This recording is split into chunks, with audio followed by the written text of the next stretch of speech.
GAPIC surgiu no fim de 1989 pela convergência de vontades de dois homens excepcionais, que foi o professor David Ferreira e o professor Lobo Antunes, que na altura era presidente do Conselho Pedagógico. E ambos tinham uma grande preocupação com o criar de oportunidades para os estudantes de medicina poderem começar a participar em atividades de ciência de uma forma estruturada. Portanto, foi assim que começou o GAPIC. Na época que se vivia na Faculdade de Medicina, esta iniciativa foi extraordinária, foi aquilo que se costuma dizer disruptiva atualmente, porque, claro que os estudantes de medicina desde sempre participaram em atividades de investigação de uma forma voluntária, agregando-se a mentores, a professores, mas não tinham qualquer espécie de apoio formal por parte da faculdade para desenvolverem atividade de investigação. E o GAPIC criou essa oportunidade. Essa época é bom lembrarmos que em 1989 foi quando foi lançado o primeiro programa em Portugal do Estado, do Ministério da Ciência, de apoio à investigação, que se chamava o Programa Ciência.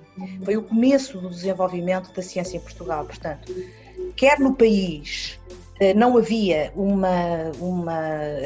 um apoio pujante às atividades de investigação, e na faculdade também não. Portanto, fazia-se investigação sem dúvida, mas com poucas condições económicas, com pouca estruturação. A Faculdade de Medicina de Lisboa foi a primeira a desenvolver um programa deste tipo. E, aliás, nas primeiras reuniões, eu recordo-me, nos primeiros workshops, reuniões anuais, eu recordo-me que vinham professores de outras faculdades, precisamente assistir à experiência, ouvir os alunos, apresentar os seus projetos e, portanto, a faculdade nisso foi totalmente pioneira. Não havia nada que se comparasse em Portugal. Havia, obviamente, no contexto internacional, desde há muitos anos, em escolas médicas de referência, quer nos Estados Unidos, quer na Inglaterra, quer na própria Alemanha, havia desde há muito tempo atividades de apoio à investigação por alunos pré-graduados de medicina, umas mais robustas, como era o caso dos programas de doutoramento, intercalados com a formação médica que surgiram nos Estados Unidos nos anos 60. Eu não tenho ideia que modelos semelhantes ao nosso fossem seguidos internacionalmente. Mas havia uma multiplicidade de programas de apoio em muitas universidades estrangeiras, mas não havia em Portugal. E, aliás, eu julgo que era uma das preocupações de João Lobo Antunes, com a sua marca de formação americana, era precisamente a preocupação de oferecer aos nossos estudantes oportunidades que ele viu enquanto trabalhou nos Estados Unidos, que eram oferecidas aos estudantes médicos nessas regiões. O programa Educação pela Ciência foi um bocadinho, surgiu um pouco mais tarde, surgiu, se bem me lembro, por volta de 1996, já eu era coordenadora do GAPIC e resultou da nossa percepção, da equipa, de que era preciso estruturar de uma forma clara o programa de apoio à investigação para os alunos. E o que nós fizemos foi introduzir um mecanismo de peer review, de revisão portanto, concurso aberto pelos estudantes de medicina, com avaliação independente por professores ou cientistas a quem nós pedimos ajuda, e, portanto, o programa passou a ser competitivo e a ser revisto por pares, exatamente como se faz nas atividades de ciência. Aliás, até isso era pedagógico para os estudantes. E o programa de Educação pela Ciência foi batizado, este nome, que é um nome feliz, pela professora Cristina Sampaio. Fazia parte da minha equipa GAPIC.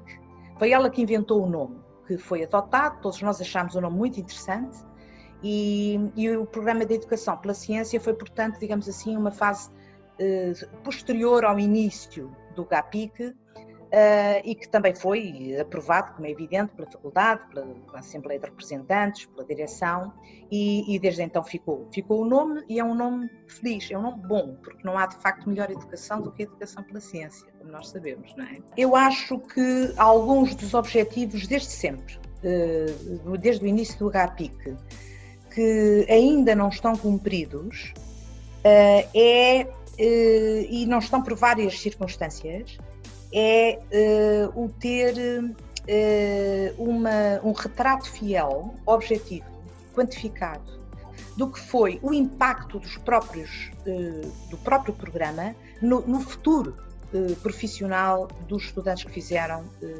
projetos GAPIC.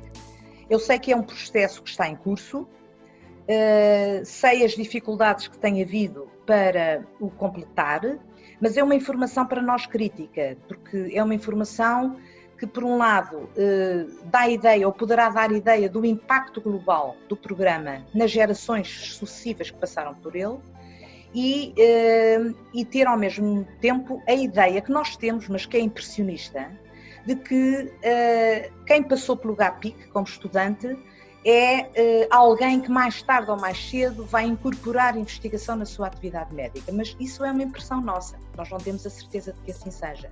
E, portanto, esse aspecto, que aliás desde sempre esteve nos objetivos do GAPIC, julgo eu que ainda não foi conseguido, que está a ser tratado, porque isso implica, claramente, conseguir recuperar a informação de todos os ex dos GAPIC e alumni.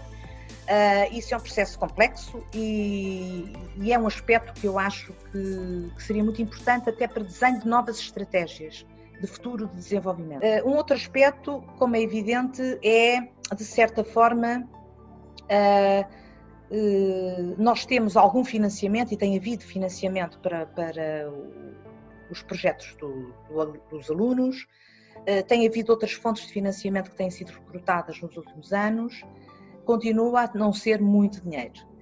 Eu recordo que na altura da inauguração do GAPIC, o professor Lobo Antunes falou com a Associação de Estudantes da faculdade, na altura, que concordaram os estudantes da faculdade numa coisa de que ele tinha muito orgulho, que era, eles concordaram que parte das propinas dos alunos da faculdade fossem aplicadas ao apoio da investigação de alunos, mesmo e foi uma decisão global dos alunos. Eu julgo que globalmente o GAPIC cumpriu os objetivos para que foi criado. Foi criar uma cultura de investigação, de prática da ciência por estudantes médicos. E tem-no feito de uma forma muito previsível, com a abertura anual de concursos. Os estudantes habituaram-se à existência do GAPIC, aqueles que querem participar, participam. Eu julgo que a participação em projetos de GAPIC, julgo eu, que andará entre os 10% e os 15%, o que é idêntico ao que acontece em outras faculdades de medicina no estrangeiro. Ou seja, não é expectável que todos os estudantes de medicina queiram fazer um projeto estruturado de investigação, mas ele existe e sabem que existe e julgo que tem uma excelente reputação nos próprios estudantes. E nomeadamente na última equipa da professora Ana Espada de Sousa, na minha perspectiva, têm surgido iniciativas extremamente interessantes. Neste momento a faculdade não é o que era em 1989, tem um instituto de investigação robusto, que é o Instituto de Medicina Molecular, tem uma boa ligação com o hospital, com a unidade hospitalar de Santa Maria, do Centro Hospitalar de Lisboa, Norte, e as parcerias estão a ser estabelecidas com bolsas em que participa o próprio hospital, com a introdução de novos programas de incentivo à participação de alunos e o ter cooptado a avaliação das teses finais de mestrado dos estudantes médicos foi uma excelente iniciativa do GAPIC. De facto, neste momento, ao contrário do que acontecia anteriormente, o facto de um estudante fazer obrigatoriamente uma tese final de mestrado já faz com que todos eles, porque são todos, tenham de uma forma ou de outra contacto com a metodologia e com o pensamento da investigação, seja ela clínica ou básica. Neste momento, sei que é uma preocupação da atual equipa do GAPIC estender os apoios, o pensamento GAPIC a jovens médicos, portanto já licenciados, com programas de apoio, de formação, e também de apoio à sua própria atividade científica.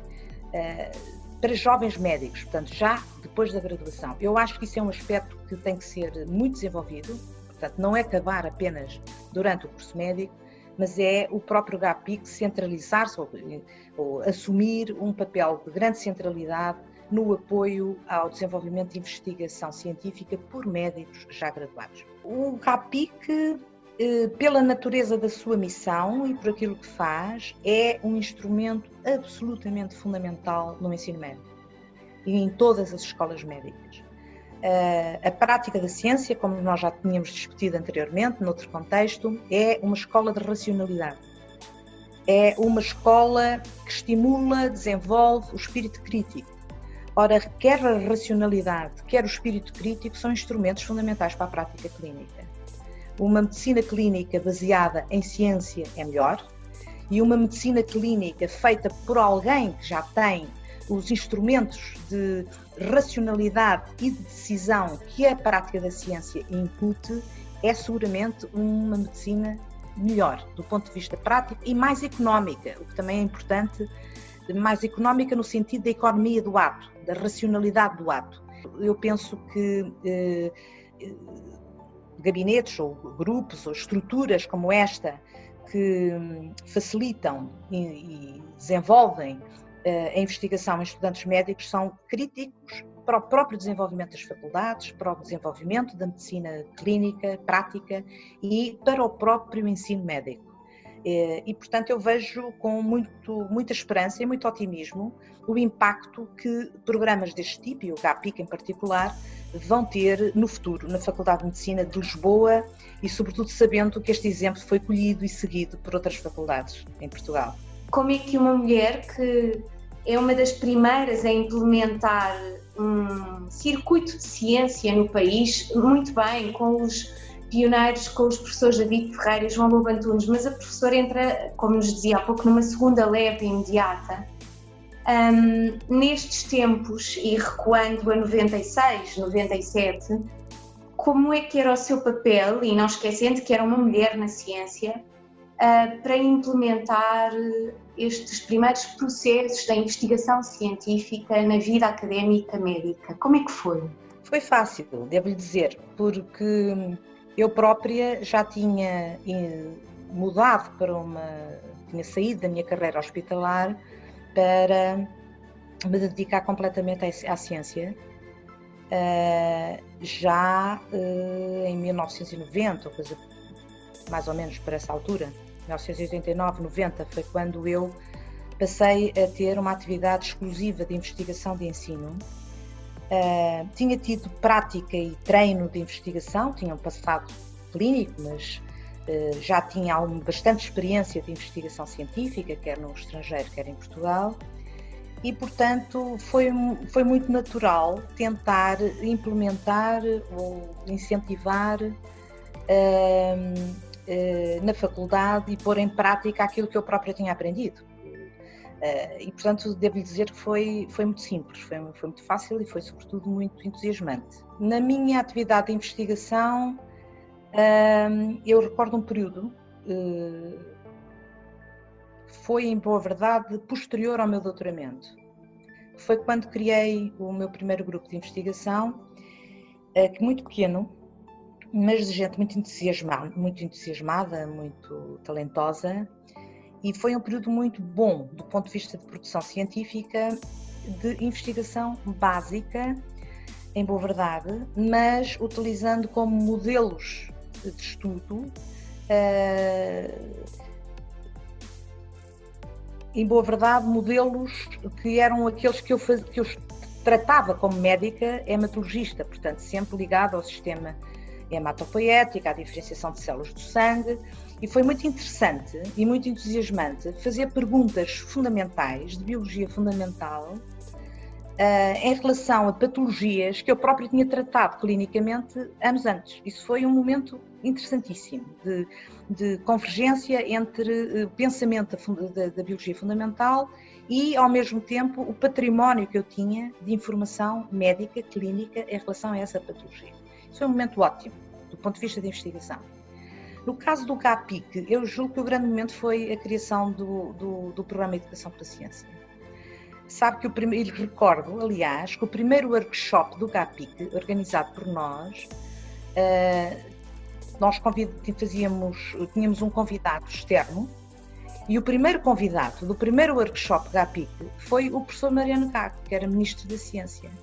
E eu recordo que ele veio, era um sábado, os estudantes estavam lá a apresentar os seus projetos, e ele fez uma intervenção absolutamente notável. Era um homem muito inteligente, com ideias muito lúcidas, e eu recordo esse momento da conferência de Mariano Gago no GAPIC como um momento inaugural de enorme importância. A professora foi uma mulher marcante também na política enquanto Secretária de Estado da Ciência. O que lhe pergunto é se acha que temos os financiamentos adequados para apostar na ciência logo nestes tempos em que a ciência exige tanto aos investigadores para descobrirem uma vacina que salva a população desta atual pandemia. Temos os financiamentos necessários para isso? A investigação científica em Portugal, está gravemente subfinanciada. E não apenas em termos quantitativos de dinheiro, pouco dinheiro, como sobretudo em termos de imprevisibilidade. Isto é muito dito e muito falado, e é muito verdade que a prática da investigação precisa de previsibilidade. Uma das vantagens do GAPIC, por exemplo, na sua dimensão, é que os alunos sabem que todos os anos há um concurso GAPIC. Os investigadores lutam muito, não apenas por subfinanciamento, porque há pouco dinheiro, mas pela falta de previsão. Não se sabe quando se abrem os concursos, não se sabe quando é que é dado o resultado. Atualmente eu acho que a situação está má, está grave. Houve um período áureo, de facto, em termos de financiamento na ciência. Foi no início, talvez no primeiro mandato ou no segundo, do professor Mariano Gaga, que havia muito dinheiro para a ciência, mas na altura a comunidade era pequena. Não havia muita gente ainda a fazer ciência porque o sistema estava a ser construído. Mas neste momento há muita gente, portanto há um sistema enorme, claramente subfinanciado. E eu acho que esse é um problema sério. E neste momento nós temos um sistema científico e tecnológico do ponto de vista de quantidade grande. Temos vários laboratórios grandes, de grande qualidade e muito bem equipados, em várias áreas da ciência em Portugal, da ciência e tecnologia, e também em ciências sociais. Portanto, as estruturas existem, o corpo de investigadores cresceu de uma forma exponencial em Portugal ao longo de décadas. Acho que, portanto, nós temos os laboratórios, temos os equipamentos, temos as pessoas. O que é que falta?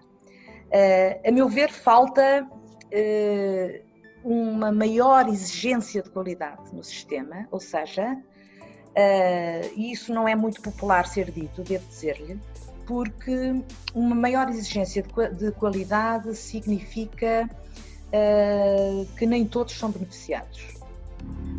Isso é sempre difícil e cria sempre grande ruído e grande contestação, mas quanto maior for a exigência, sobretudo na aplicação de fundos públicos para a ciência, é isso que eu estou a falar, melhor é o resultado.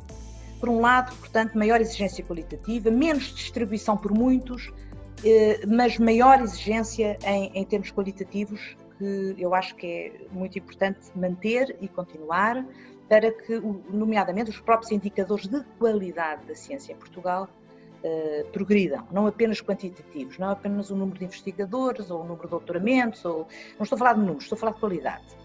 Isto por um lado. Por outro lado, é claro em Portugal que tem que haver, e isto tem melhorado nos últimos anos, mas tem que haver uma maior aproximação da ciência à aplicação da própria ciência. Ou seja, nós temos, repare, no Portugal, não sei quais são as estatísticas deste ano, mas há poucos anos, foi uma estatística que nós fizemos, ou que a FCT fez na altura em que eu estava no governo. Portugal era o país, julgo, o pior país da Europa em doutorados em empresas. Tínhamos 3% ou 4% dos nossos doutorados a trabalhar em empresas. Ora, isto compara com uma média europeia de 30% de doutorados em empresas, média europeia, para não falar de países em que 70% ou 80% dos doutorados estão a trabalhar no tecido empresarial. É claro que isto tem muitas razões, nós temos o tecido empresarial que temos, que as grandes empresas são uma minoria, portanto temos um tecido empresarial muito indiferenciado ainda, mas o que é facto é que se não houver ciência e tecnologia avançada e tecnologia derivada da ciência no tecido produtivo, o país dificilmente é competitivo em termos internacionais. Ora, este trânsito dos doutorados para as empresas é um tema complexo. Os nossos doutorados ainda são muito formados numa perspectiva estritamente académica, muitos deles fazendo ciência fundamental e, portanto, com pouca apetência e até treino para se passarem para um tecido produtivo da empresa. Isso é um aspecto. E acho que seria bom continuar, foram interrompidos, infelizmente, na minha perspectiva, seria bom continuar programas nacionais de incentivo ao doutoramento em ambiente empresarial, nomeadamente programas avaliados internacionalmente para garantir a sua qualidade, mas em que o estudante de doutoramento faz parte da sua formação em ambiente empresarial e em ambiente académico. E esses programas, até porque são também, ou poderiam ser e eram, parcialmente 50% financiados por empresas, eram mais baratos, enfim, em termos de fundos públicos, eram avaliados por peritos internacionais, portanto havia uma garantia de qualidade e logo nos primeiros programas houve uma grande convergência e interesse das próprias empresas, porque houve mais de 30 ou 50 empresas, talvez mais até, que quiseram participar nesses programas. E, portanto, eu penso que a continuação de programas desse tipo iria a pouco e pouco resolvendo este problema que nós temos, que é de ter cada vez mais empresas de base científica e tecnológica em Portugal. Existem algumas, houve uma grande evolução nos últimos anos, mas estamos muito longe do desejável. Portanto, a aproximação da ciência, repare que eu não estou a dizer que a ciência tem que ser aplicada, sempre, de todo. Acho que a ciência fundamental é uma ciência que tem muitas vezes recompensas longínquas, mas são as grandes recompensas, nomeadamente as grandes invenções tecnológicas vieram da ciência fundamental. Portanto, uma ciência fundamental robusta tem que existir, é a base de tudo, mas isso não é exclusivo ou não exclui iniciativas e políticas que façam paralelamente a tradução da ciência para a prática. E eu acho que isso é um aspecto em que nós falhamos ainda. Um país pode ter uma de duas posições, que é o desenvolvimento de ciência totalmente aberta, que é o que tem acontecido em Portugal desde o início do sistema, em 1989, 90, ou pode fazer uma outra coisa, que é identificar áreas prioritárias que são importantes para o desenvolvimento do país e investir preferencialmente nessas áreas. Não estou a dizer totalmente, mas preferencialmente nessas áreas. Por exemplo, a Finlândia fez isso. É claro que isso pressupõe a identificação cuidadosa de quais são as áreas em que vale a pena investir. É claro que nós temos sempre as áreas candidatas em Portugal que são mais conhecidas, mas que não passam um bocadinho de soundbites, devo dizer. O mar, as tecnologias e as ciências do mar, porque nós temos muito mar, as ciências da saúde, como é óbvio, mas isso é verdade em todos os países, a agricultura, enfim.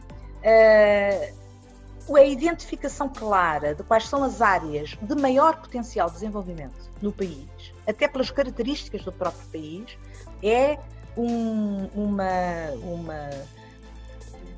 uma estratégia que as políticas públicas devem desenvolver. Que eu saiba, o primeiro diagnóstico do sistema de ciência e tecnologia em Portugal, com a identificação de quais eram as forças e as fraquezas da investigação em Portugal e da tecnologia em Portugal, foi feita em, salvo erro, 2013, pela Fundação para a Ciência e Tecnologia, ou 2012, 2013 talvez, que se chamou precisamente o Diagnóstico do Sistema de Ciência e Tecnologia em Portugal. Foi um trabalho enorme que eles fizeram em colaboração com outros institutos públicos e em que caracterizaram, foi aí que se percebeu que só 3% dos doutorados em Portugal é que estavam em empresas. Foram eles que identificaram essa estatística. E aí foram identificadas as forças e as fraquezas do nosso sistema de ciência e tecnologia, portanto, aquilo em que nós somos muito bons, aquilo em que somos muito fracos e, em princípio, quais seriam as áreas para investir.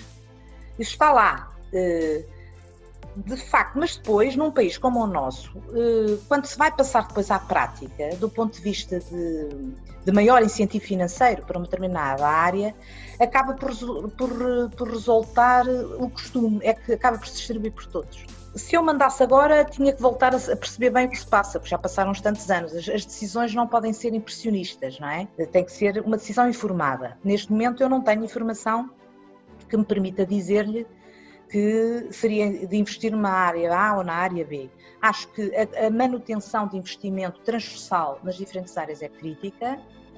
Acho que, mas isso evidentemente poderão dizer que é para eu ser médica, que acho que a ciência biomédica e as ciências da saúde são uma área prioritária, mas também estou bem acompanhada, porque são áreas prioritárias em praticamente todos os países avançados da Europa e também nos Estados Unidos, por razões óbvias, não é, que nós percebemos.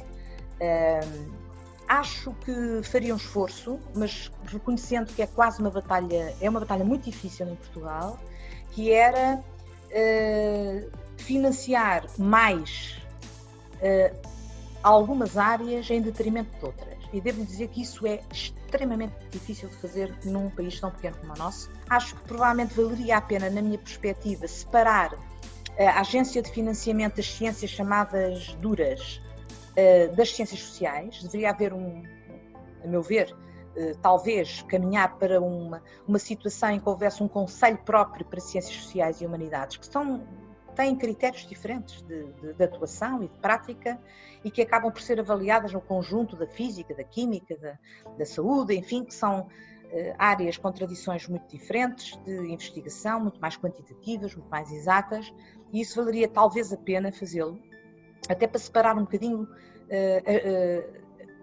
o tipo de atividades que está em causa. E sei que isso já foi muitas vezes pensado, mas nunca foi feito, mas também devo dizer que tudo isto custa dinheiro, não é? E tudo isto, e num país que está em situação tão séria, tão grave, duvido que se vá avançar para uma coisa destas. Agora toda a gente financia projetos para o Covid. Estamos no Covid. É claro, quando o Covid desaparecer, nunca mais se pensa em Covid. Repare como estas coisas são. Julgo que, por exemplo, não há, tanto quanto eu sei, não houve vacinas contra os coronavírus anteriores, que também foram infecciosos e também causaram mortalidade elevada, porque a epidemia desapareceu. E, portanto, as pessoas que investiram na investigação e na preparação de uma vacina ficaram, de repente, sem financiamento para continuar. E, portanto, estes clímaxes de preocupação, de alarme social, que faz com que se vá, acho muito bem, que se financiem projetos neste momento para atacar um problema muito sério, em que sem ciência não vamos lá. O que eu estou a dizer é que receio que isto seja um pico de interesse e que, se a epidemia for desaparecendo, como todos nós esperamos que aconteça, que de repente muitos trabalhos interessantes que foram agora iniciados, quer aqui, quer em Portugal, quer em outros países, de repente passou a moda, passou o interesse, passou a urgência e tenham subitamente quebra de financiamento e, portanto, não sejam concluídos. E a lição que nós tivemos das últimas epidemias de coronavírus foi essa. Neste momento, o sistema de ciência nosso ficou na moda, por razões óbvias, e até pela sua participação prática na própria epidemia, de diagnóstico, e, portanto, os cientistas passaram a estar na moda, a serem os heróis, mas não lhes pagam, ou seja, não há financiamento, portanto, isto é a mesma coisa que os médicos, não é? Os médicos, os enfermeiros, o pessoal de saúde são os heróis, e muitas palmas, muita música, muitos elogios, mas depois não há pagamento extra para médicos, enfermeiros ou profissionais de saúde. Portanto, a não ser que as pessoas se contentem com palmas e grande elogio público, ou eu acho que seria melhor passar isso à prática. Então, são heróis, o melhor é dar-lhes condições financeiras para que continuem a sê-lo e que sejam devidamente recompensados. Isso é verdade para os médicos e para o pessoal de saúde em geral, e também é verdade para os cientistas. Os cientistas tiveram agora, de facto, a abertura de projetos de investigação dirigidos ao Covid. Portanto, digamos, uma linha de financiamento específica. Quando o Covid passar, essa linha desaparece, mas o problema é que os próprios projetos de investigação e os restantes projetos de investigação que estão em curso estão subfinanciados e com sérios problemas financeiros. Gostava muito que este novo desígnio desta equipa atual, da persona de espada dos seus colaboradores, que tivesse sucesso e que as futuras equipas da APIC continuassem esse processo e o robustecessem, que é para além de continuar, como é evidente, o apoio à investigação por estudantes médicos, de fazer programas bem financiados, bem avaliados, de um forte apoio à investigação feita por internos de especialidade. E, portanto, já excedendo o grupo etário em que atua, e a professora Ana Espada está muito preocupada com isso, acho que é uma excelente iniciativa, porque o GAPIC tem as estruturas montadas para a própria avaliação. Isso, repare que a avaliação em ciência é o cerne da questão. Sem avaliação a coisa não funciona bem.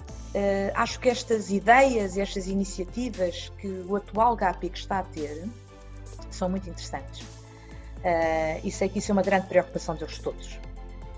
Dos atuais, da atual equipa do GAPIC, espero que continue a sê-lo nas próximas equipas, e acho que isso seria uma evolução extraordinária do GAPIC nos próximos anos.